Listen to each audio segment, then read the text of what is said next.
Hello everybody, a very good afternoon. I am Dr. Dvipika Garg, MDS in Orthodontics and Dentofacial Orthopedics. A very warm welcome to my YouTube channel. I have basically opened up this YouTube channel for all the NEET MDS aspirants, that is all those students who have decided to do their MDS after BDS. So generally during the BDS time, the first question which is there in our mind is what after BDS? Okay, so we have multiple options. So for all those who have decided what after BDS and now they have decided to go for MDS, so you all must be very much interested to know how to start preparing for the NEET MDS exam, how to prepare, from where to prepare, what all things have to be covered, right, and how much time do we have. So everything would be covered here in my YouTube channel. About the NEET MDS exams, like there are 240 questions in the examination. You'll be getting 3 hours to answer those questions. For each correct response, you get 4 marks. For each incorrect response, 1 mark is deducted.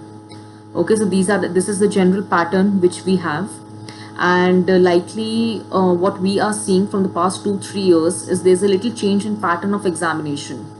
Now we have more of image based questions and patient based questions that are coming up, right?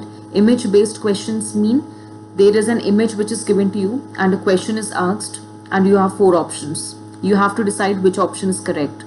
And patient based question is like you have a situation given. Example, a 17-year-old male patient reported with the chief complaint of anything. All the symptoms are given, all the vital findings are given, etc. Right, and you have to decide what is the condition. So these 2 things are actually trending in your NEET MDS examinations these time. So yes, we'll be covering everything over here, right from which books to be covered, which books have to be read, which textbooks, which MCQ books, how to prepare, when to start with the preparation, how to make your timetable. Everything we'll be covering, and mainly from theoretical point of view we'll be focusing on orthodontics. Okay, so this first session is an MCQ session for all of you, where I'll be showing you image based questions and you have to identify the correct response. Okay, this is purely based on your knowledge which you have gained during the 4 years of your BDS. Assuming that you have not started with the preparations, okay, this is the very first few set of MCQs which we'll be attempting. Right, so let us start. The first question is identify the appliance. So you can see that an appliance is given over here and you have to identify which appliance is this. The options which we have are band and loop, crown and loop, distal shoe and lingual arch. So the correct response is band and loop, because you can see that there is a first molar which is banded. If the option would have been crown and loop, there would be a metallic crown present on the molar, but there's no crown, there's just a band surrounding it. Distal shoes, they have a gingival extension this way, okay, which is not there in this figure. And lingual arch is an appliance which runs lingually this way, okay, it runs on the lingual surface. So the correct response is band and loop. Moving on, the next question is the condition shown in the figure is, okay, so this is the figure and you have to identify the condition which is shown in the figure. Is it deep bite? What is deep bite? First of all, deep bite is the vertical overlapping of upper and lower teeth. So vertical overlapping is not there, so it is not a case of deep bite. Is it a case of cross bite? No, it is not a case of cross bite, because in cross bite generally maxillary teeth are within the mandibular arch, okay, they are contained in it. So this is an option of open bite, because there is no vertical overlapping of upper and lower teeth. Can you see the space which is present over here? So this is an option. So the correct response for this is open bite. It cannot be overbite, because overbite is synonymous with deep bite, right? So do not get confused. Overbite and deep bite is the same thing, which is the vertical overlapping of your upper and lower teeth.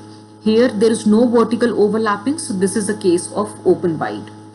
Now in orthodontics there is a controversy which is related to open bite and tongue thrusting, where people have told that because of tongue thrusting there is open bite, and there are studies saying that because of open bite there is tongue thrusting, right? So this is one controversy in orthodontics. However, we'll not dwell into that. So this was the figure of open bite. Moving on to the next question. Identify the cephalometric analysis shown. I am sure all of you must have done cephalometry during your BDS time. You all must be very much aware of your Tweed's analysis and all, right? So here we have a figure where we can see that there is an occlusal plane, okay, and there are two vertical lines AO and BO running onto the occlusal plane. So this is basically a perpendicular drawn from point A and point B onto the occlusal surface. And here we have to measure the horizontal distance between AO and BO. So this cephalometric analysis is width appraisal. Okay, in case you don't know about it, just remember width appraisal is the horizontal distance which we measured between AO and BO to know how much our maxillary anterior teeth is ahead of mandibular anterior teeth. Okay, whether there is overjet, how much is the overjet, or there is reverse overjet. Okay, broad bent triangle is a different phenomenon altogether. Tweed's analysis, you all must be knowing Tweed triangle, FMA, FMIA and IMPA, and Schwartz analysis is also a completely different entity. So there is absolutely no point of confusion in this question. AO and BO is your width appraisal. Moving on to the next question. What does the figure indicate? This is a classic figure which has been taken from the textbooks. Also, one thing which you all should remember now is, since we are getting a lot of image based questions in exam, so whenever you are going through the standard textbooks, be very careful to always look at the figure. Look at the figure, see what they have written about the figure, so that you are well versed with the figures, because you will be getting figures taken right from the textbook and you will be seeing them in the paper. Okay, so what does the figure indicate? This figure indicates primary displacement of maxilla. What is primary displacement? Primary displacement means when the structure moves because of its own growth, that is primary displacement. So here you can see that maxilla, there is bone deposition occurring in this region, depicted by positive sign, right? So because of bone deposition, there is a thrust which it exerts into the skull region. As a result, the maxilla moves downward and forward. Okay, so this is the phenomenon occurring, which is an example of primary displacement of maxilla. Secondary displacement, if maxilla moves downward and forward because of the growth at skull, if the skull is growing, okay, and it gives a thrust to maxilla, and because of the growth of the skull, maxilla moves downward and forward, that is an example of secondary displacement. Okay, next, osteogenesis. It cannot be osteogenesis. Osteogenesis, simple movement of bone because of bone deposition and bone resorption. Cortical drift, exactly, right, where the bone moves because of deposition and resorption. So that is the concept of cortical drift. Moving on, the next question is, identify the appliance shown in the center of the palate. So this is one removable appliance they have shown, and what you have to do is identify the appliance shown in the center of the palate. So this appliance is your coffin spring. You might have made this during your final year postings in BDS. Okay, this comes in wire bending. So this is a coffin spring which is used for dentoalveolar expansion of maxillary teeth. Okay, it is placed in the center of the palate and it is used for dentoalveolar expansion. Next option is W arch. Do not get confused please, because W arch is also used for expansion of maxilla. T spring. T spring is a different structure altogether, where a T-shaped wire is placed generally on the lingual surface of premolars for the buccal movement of teeth. Okay, so it is used to correct cross bites. So that is T spring. And then you have C clasp, which you all must have made, which is a retentive appliance which is used for retention, right? So that is your C clasp. The next question, identify the appliance. Again, options: activator, bionator, Frankel and oral screen. Okay, keeping the BDS knowledge in mind, all of you must have ruled out that this is not a Frankel nor is this an oral screen. nor the source of confusion might be between activator and bionator. But the correct response is bionator. This is not an activator, because how you can identify? Because of these wires.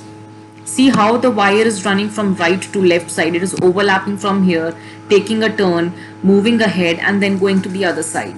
Plus there is a palatal wire also which is present, right? So this is a classic bionator. Activator was given by Vigo Anderson. Bionator was given by Bolters. Frankel was given by Frankel, and oral screen was given by Newell. Okay, so you should know which appliance was given by whom. Okay, this is an example. This is the appliance shown in the figure is that of a bionator. Moving on.